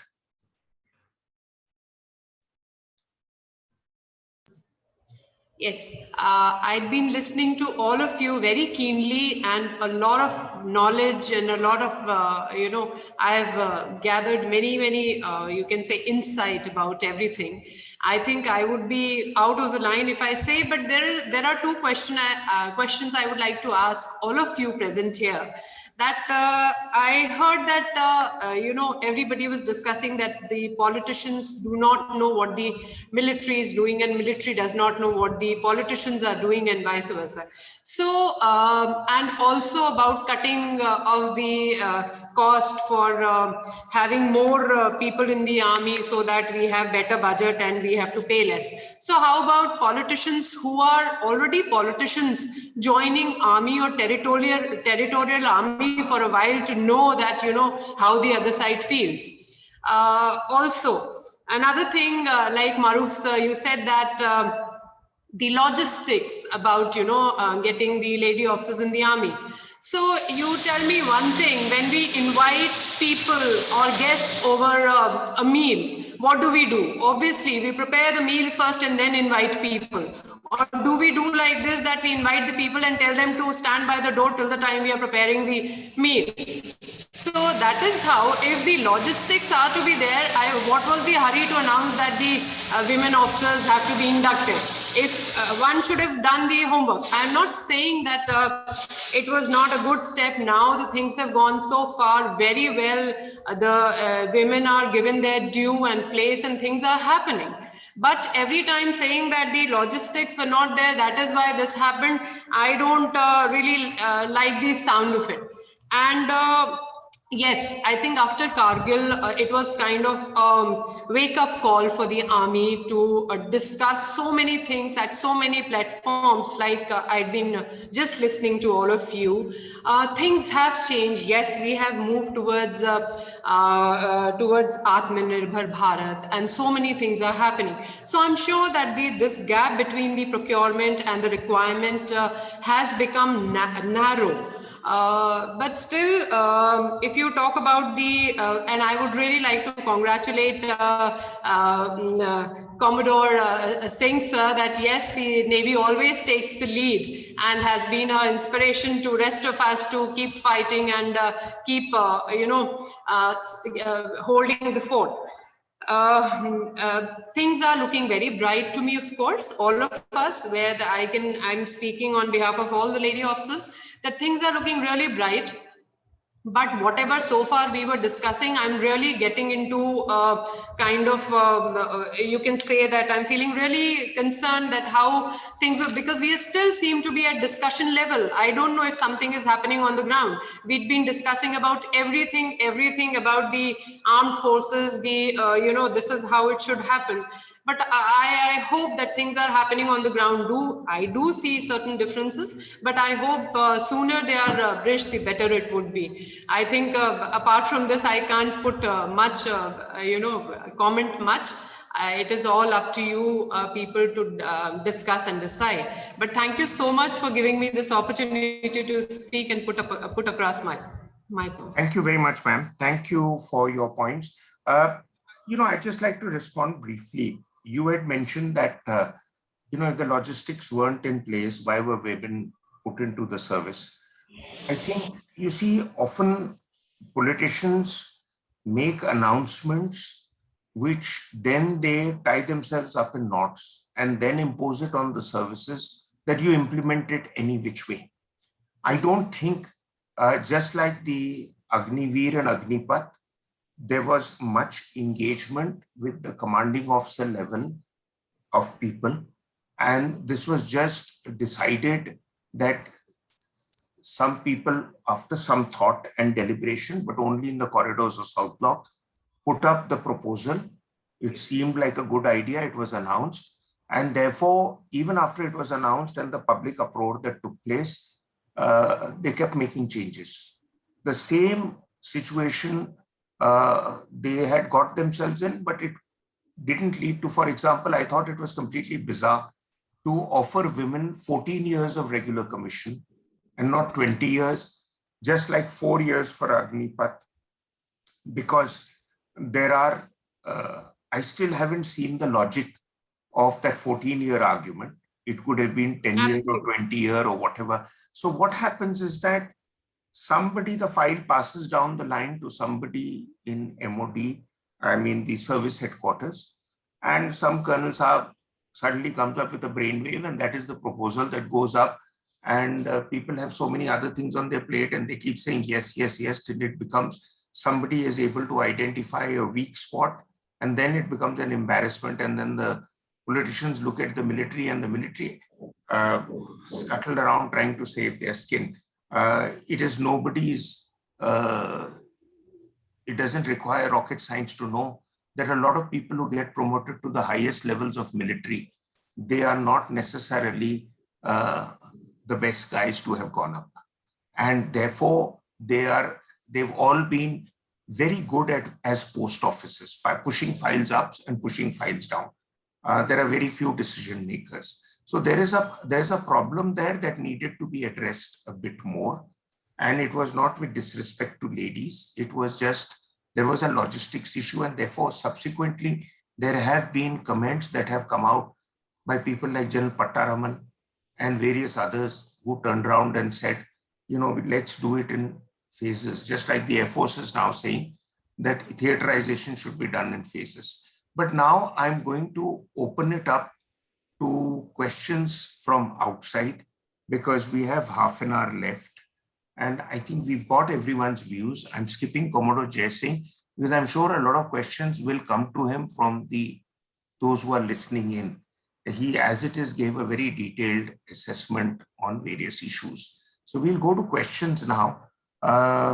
Somebody has sent me a message to say, I seek your indulgence to respond to the point you made about training at DAU.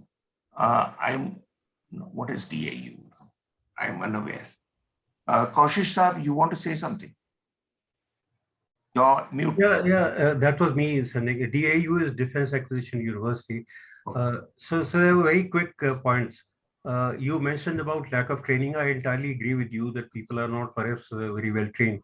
But I don't know if DAU is the answer. I mean, about 4 or 5 years back, when I was still associated with IDSA, we had discussions with DAU. The kind of courses which they offer are, how maybe 70-80% of what they teach there is not relevant to us. I mean, how the acquisitions are processed in the United States, and what role the Senate plays, etc., etc. That's not really relevant. But we In collaboration with them, we were able to come up with a customized course which they were to run in India. And that suggestion did go to the ministry, but I don't know what happened thereafter. Nothing came out of it. Insofar as, this problem of people not being able to contribute to acquisition because of their lack of experience or, various other reasons. Actually, again, going back a couple of years, when Mr. Parikar was the defense minister, he had set up a committee, if you remember. And that committee did recommend the creation of a bespoke defense capability acquisition organization, which was to be akin to, but not similar to the DGA of France and so on. And the idea was that, because people lack experience, they need to be trained. You need to coordinate research and development activities, production activity. You need to reach out to the industry, et cetera, et cetera. So everything has to be done by an organization which functions at an arm's length from the ministry, is not affected by the bureaucratic way of functioning and so on, and which is manned by people who are qualified to man those posts. So a very detailed report was given. Again, nothing came out of it. So we need to also, go back and see what efforts were made to address these problems. I mean, there's no need to actually reinvent the wheel every time. That's the very, very, very true, sir. Very true. I think, you see, I don't think I was suggesting a defense acquisition university. The problem is that you have a university, then you have to have a full syllabus that runs through the year. And then you try and squeeze in a lot of courses which look in the domain area, but obviously are not directly relevant to us. So that's not sorry for interrupting you. That was not the suggestion. The suggestion was that at the IDSA, you run a few courses. Exactly, sir. That's the point I'm making. Yeah. I'm saying that when somebody says, set up a university for defense acquisition, I mean, it's bizarre. You can't have a full this thing. What you can do is a midway point is to start with. We keep sending our service officers for courses here and there. Some of there, as Manvinder would agree, have been done, and Commodore Jai Singh will also, as a matter of tradition and habit. So there is a naval officer who will go to some course in the UK or US. You have military officers who go for courses which we have traditionally sent. For example, I mean, yes, it's a reward for topping the staff college exam that you go to Camberley and now Shrivenham. But how many, except with the exception of the current army chief, how many military officers who've gone to Camberley or Shrivenham have risen to be chief? So what you are learning there, that maybe you should be used when you come back, and not post him as a BM of a frontline brigade or a Jivan Ops of a frontline brigade, but you send him back to staff college to help alter our syllabus so that others learn from what is being taught there and he brings a repository of knowledge. Likewise, we need to identify officers from all the services who can, over a staggered period of time, be sent for defense acquisition courses abroad and come back and create this capsule of programs that can be delivered under the umbrella of IDSA, USI, or whatever on defense acquisition. So therefore, this becomes a sought after course, which comes out with people who are trained there. You don't need to go to a CAT establishment, which is headed by a 3-star officer, to only do a course. You can do a course even in an organization run by St. George or USI or IDSA, but you bring value on the table.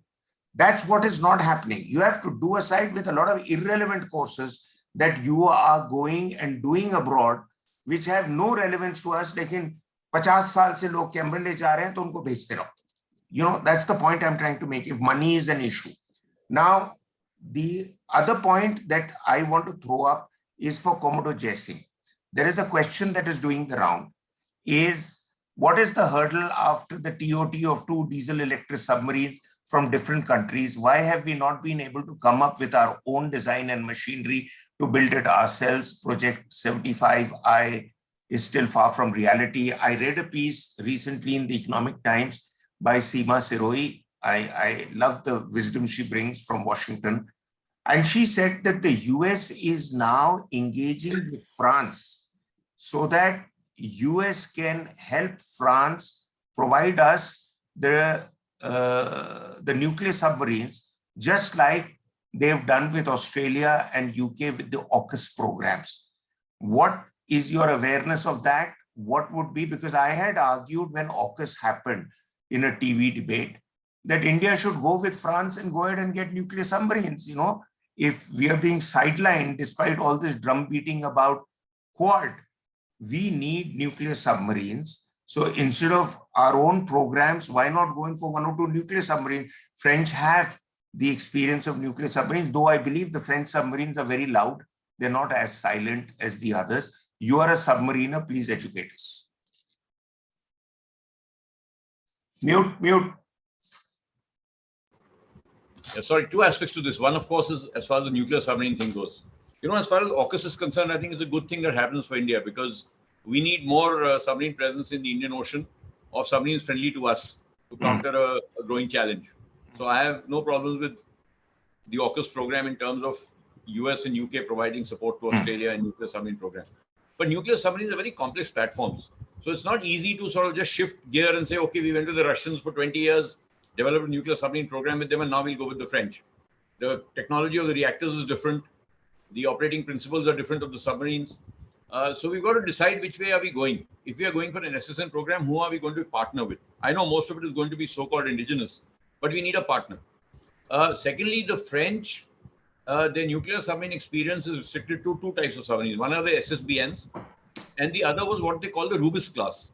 Now, the Rubis class was only a 3,000-ton submarine. It wasn't meant for cross-ocean operations. It was more of a transition from conventional submarine technology to nuclear submarine technology.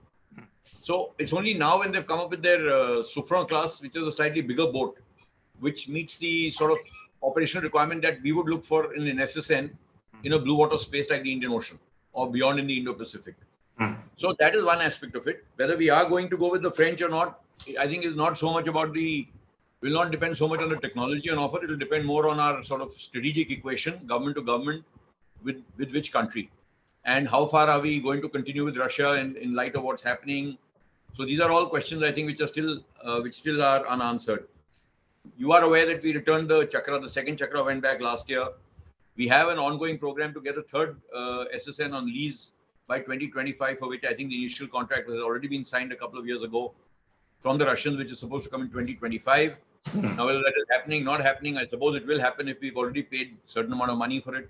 So I'm not really sure where the SSN program, whom we should collaborate with. But yes, we have to quickly get onto our SSN, indigenous SSN program, because nuclear submarines are not something that anyone is going to part with that kind of technology willingly. They will give us black boxes and say, okay, just install all this here and here's your nuclear submarine. But if we've got to become a nuclear submarine, if we have to develop a nuclear submarine capability, we have to do it ourselves with whosoever might help us in that. And unfortunately, after that 2015 CCS approval, where a certain amount of money was sanctioned to carry out a preliminary design study, and which was successfully completed in 2020 or early 2021, it was expected that very soon the CCS would approve the 6 SSNs, which had been spoken about. Unfortunately, a year and a half later, that program still lies in limbo. Now, an SSN development, even navies which have been operating submarines for the last 50 or 60 years, take 10 to 15 years before they can operationalize a new class of submarine. The Brits are still struggling with the Astute class. The Americans struggle with the Virginia class. The Russians are struggling with their own class. Not struggling, but it takes that much time for a design to mature and become operationally available. If we have to start doing our own thing from scratch, and let's not compare the Arihant and say, oh, we build the Arihant so we can build an SSN. They're two, except for nuclear propulsion, there's a lot of difference between the 2 types of submarines for the kind of role they have to do and the kind of capability they bring to the table. So we will not take less than 15 to 20 years before our first SSN can be said to be fully combat capable. Now, if we're looking at that, we're already in 2040. So the sooner we get going on it, the better it is. I know it's an expensive program, but India has to make this call, and I'd like to agree with what Mr. Manvinder Singh said about the third aircraft carrier and the submarine program. I've been writing about this. India has to make this choice. Where do we want to be 15 years from now? Do we want to be a major maritime power in the Indian Ocean, the preeminent power? And like I said, to influence the outcomes and not get influenced by them, we've got to make that call. And we have to make that call now. We cannot get these sophisticated platforms for power projection and blue water capability off the shelf. Nobody's going to give them to us. So I think that is the call we have to take.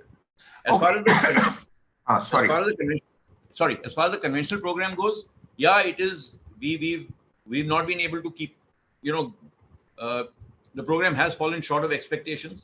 So now we are all relying on the 75I to happen in terms of providing that transfer of technology. The government has laid down very stringent indigenization parameters. How soon and how well will we be able to get going on this is again going to be a matter of negotiation and discussion over the next couple of years. But if all works out well, I think in another couple of years, the 75I should be a reality. The building, not the boat. The boat won't happen for another 8 to 10 years. Okay, now, thanks. Obviously, your awareness of submarine and submarine technologies all over the world far exceeds capabilities of at least lesser mortals like me. But what I want you to explain a bit more, this was based on a question you had asked me 2 days ago at a seminar at MIT University, where, Indo-Pacific as a term has come to be because the Americans coined it. From the Pacific Command, they made it Pacific and Indian Ocean Command, so they made it Indo-Pacific. And America is really everywhere in terms of maritime capabilities with 11 aircraft carrier groups and various others. I mean, even the Chinese, even though they are expanding at breathtaking pace, both in terms of real punch capabilities that America has and in terms of the ability to really strategically influence a maritime decision, Chinese are nowhere near the Americans, at least for now. The second thing is that our own capabilities. I have been greatly influenced for 30 years by a book by Paul Kennedy, which talks about the rise and fall of great powers.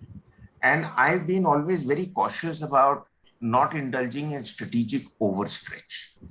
And I think we are getting dragged into strategic overstretch if you're going to look at our Navy getting involved beyond the Straits of Malacca on our east and beyond the coast of Africa on our west. So if we were to be realistic and stick to this large template, and this is no small template by any means, we have a strategic location because nature has bestowed this on us. And that's where we are central to a lot of things in the Indian Ocean region. What is it, the need for us to get involved beyond this area that I'm defining? Do we have the funds? Do we have the capacity? And how does it address our security concerns? Or is it because we are happy to be America's lackey in those areas? Personally, Maruf, if you ask me, I agree entirely with you. I don't think the Navy has either the resources or the capability at the moment to be operating much beyond the Indian Ocean. If we can, of course, our own strategy and doctrine very clearly articulates the Indian Ocean as our primary area of interest. We haven't extended that primary area of interest to the Pacific or the Red Sea, which we continue to regard as our secondary areas of interest. Which I would interpret to mean that primary area of interest means we must retain a favorable maritime advantage in the Indian Ocean at all times, irrespective of the sort of opposition we face. A secondary would be where we do not allow ourselves to be influenced by what is happening over there. We are able to hold our own in our primary area of interest and do whatever necessary to so that that we are developing with navies. The 40-odd navies that we are exercising with, including these more sort of deeper strategic interaction with Pacific navies, including the 2+2s and exercises. I think this augurs well for us in terms of being able to not having to actively be present there in ensuring that our own interest in the Indian Ocean is not compromised. They would do that for us in the Pacific, hopefully. They would be a counter to China. They would be able to contain, let's say, a future PLA Navy, the extent of the PLA Navy's operation in the Indian Ocean. Similarly, in the West, what I think we have to concern ourselves is to develop the capability to hold our own in the Indian Ocean against a PLA Navy that is far more powerful, that will be far more powerful a decade from now than it is today in the Indian Ocean, with its support from the Pakistan Navy. It's arming the Pakistan Navy with 8 submarines and 4 destroyers. Now, why would the Pakistan Navy with a small little coastline require 8 plus the 3 submarines. They have 11 submarines. Obviously, this is to put pressure on India or contain India or whatever word we might like to use for it. And besides giving China a foothold in these ports with support and repair facilities for their submarines to operate. So I think you're right. We need to build up our capacity and capability to be able to always maintain a favorable maritime situation for ourselves in the Indian Ocean and be able to protect our interests. The most important thing, I think, is our energy security. If the Chinese tomorrow are a big presence in West Asia with a base in Djibouti, a base in Gwadar, they can seriously compromise the movement of our tankers coming out of the Hormuz. We'll have to then redirect our tankers through a longer route, provide constant security cover to them. And that is where the importance of an SSN comes in. If you have SSN capability, you can check the movement of carrier battle groups of your adversary by just letting him know that you have an SSN presence in the area. Okay. So yeah, we're running tight on time, and I'd like to finish by 2 o'clock. I go back with a question, which is an interesting question that's come from Kerala. Kerala Media Academy in Kochi, Syed MS. Maninder Singh ji, this is regarding the situation in Ukraine. I think what he's trying to allude to is that the strategy adopted by Ukraine in the conflict with Russia, what bearing should it have on our modernization process? I think what he's trying to suggest is that, do you only think technology can be a winner in conflicts, or as Ukraine has shown, that it's a combination, and I've written about it, that it's a combination of the staying power of a nation, the will of the people who refuse to be defeated, and of course, it will be an exaggeration to say that Ukraine has done it all on its own. Quite clearly, the Americans and the Europeans have been beefing up the Ukrainians with everything in play to try and exhaust Russia like they did Russia in the Cold War, but this time with a hot war. Mute.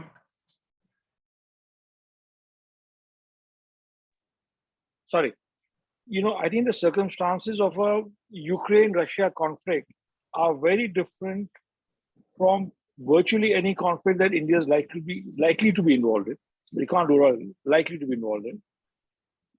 And the analogy also doesn't stand, because in this short period of time, Ukraine has been the beneficiary of roughly $65 billion worth of military aid, and hundreds of mercenary fighters, maybe thousands of mercenary fighters, I'm not sure. I don't see India being a beneficiary of any such aid in the short term or in the long run by any country. India doesn't have an ally of that nature, and it's not going to have an ally of that nature. And also the input of manpower. The Ukraine-Russia conflict is unique to their history, their sociology, their conflict between two churches. I mean, there are various ways of looking at Ukraine-Russia, and I don't think I don't think any of the Indian scenarios would fit in. Okay. I really, I mean, yes, the only thing I feel is the lesson to take away from Ukraine is that we should not constantly just hanker for high-end technology, because the ability of people to stick it out on the ground and fight with whatever comes for their use. Yeah, I mean, if to use that, use that example. I mean, I'll give you my understanding of the Mountain Corps, which became so hyped that, Mountain Corps for China, Mountain Corps for China. You look at the number of Assam Rifle battalions that you have, and having seen them in operations, I mean, they are some of the best run military units anywhere in the world. You use that Assam Rifle manpower to do your, northeast plugging. The Chinese can get nowhere. You're right. It's just rationalization of manpower. No, I completely agree with you. It's a brilliant thought, because historically, it was the Assam Rifle before the 62 conflict that Friends of the was Hill people. involved even in Ladakh. What was Assamese units doing in Ladakh? Or they were the one that welcomed the Dalai Lama when he arrived in on 30th March 1959. So I'm completely with you. Instead of, you see, the problem in restructuring is you have to learn to reorganize and dispense with what has been there. You can't say, I will keep this, but I need another new organization and another new structure. And it's not restructuring, you're just recreating new and new things. Anyway, I go to my last question, which is by Colonel Baljinder Singh, who is USIS PF. I don't know what that stands for. But in any case, he has said that, you know, in this Atmanirbhar initiative, why is it that we are wanting to suddenly manufacture everything on our own? We don't have the defense industrial complex of the scale that can meet the targets being set out for them for manufacture and export. Why isn't there the possibility of OEMs engaging in joint production of technology? And I'm not talking a joint production like the Tatra vehicle, which after 40 years was still left-hand drive. And all they did was got them from Czechoslovakia and put wheels out here and they said assembled in India. But I'm talking of something more serious. So I'd like a bit from you and a bit from Amit sir, and we'll wind up. Okay, quick, you know, the shocking fact of India's R&D is that the DRDO precedes America's DARPA by 6 months or 8 months. And you look at the trajectory of DARPA, what they have created in terms of the air assets, the land assets, the sea assets, and look what we have created or not created.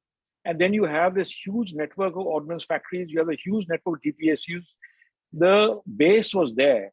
It is just that, you know, you didn't have a well thought out strategy of what you wanted and what you needed for the long run and, you know, for the short, medium, long.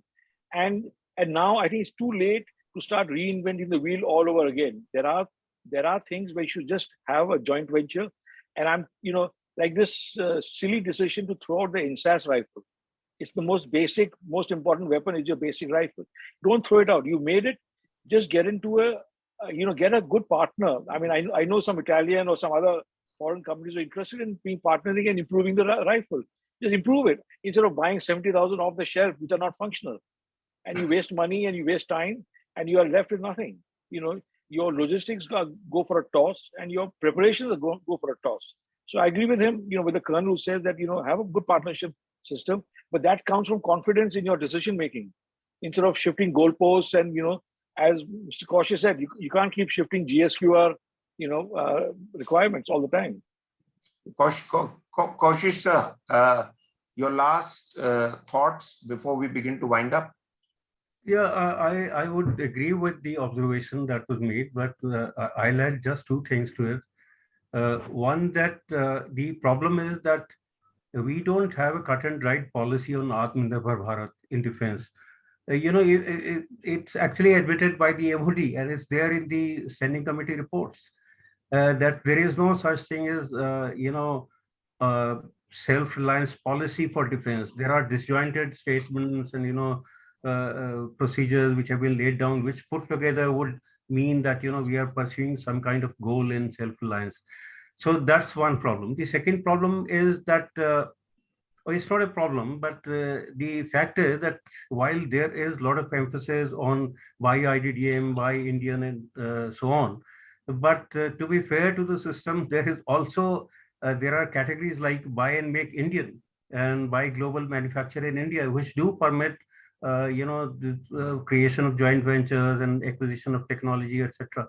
In fact, even in buy IDDM, there is a possibility of an Indian company participating in the tender with a product which has been made in India, not with indigenous design, but with the technology transfer from the foreign companies. But the problem is the confusion at the policy level.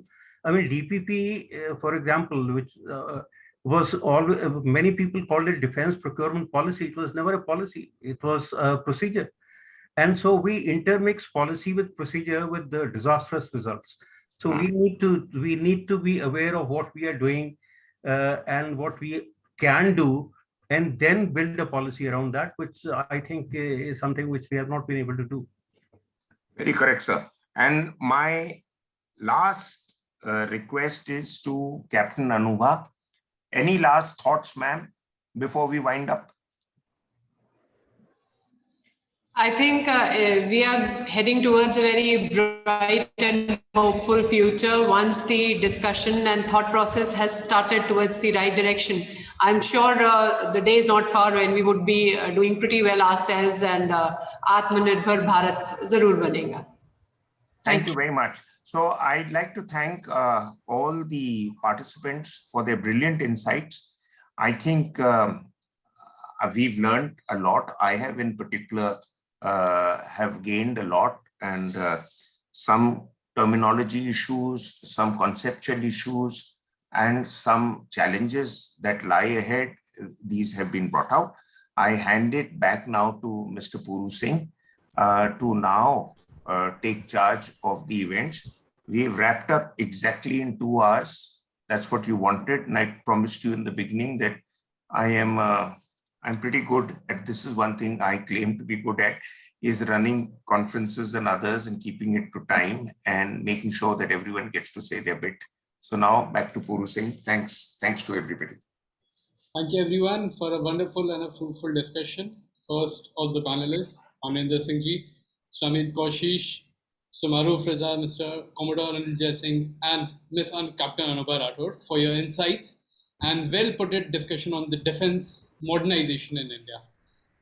This was the third virtual workshops, and thank you participants for joining in the third virtual workshop. We have 2 more coming in the next 2 months. So keep joining us, and thank you everyone once again from the bottom of my heart. Have a wonderful day. Jai Hind.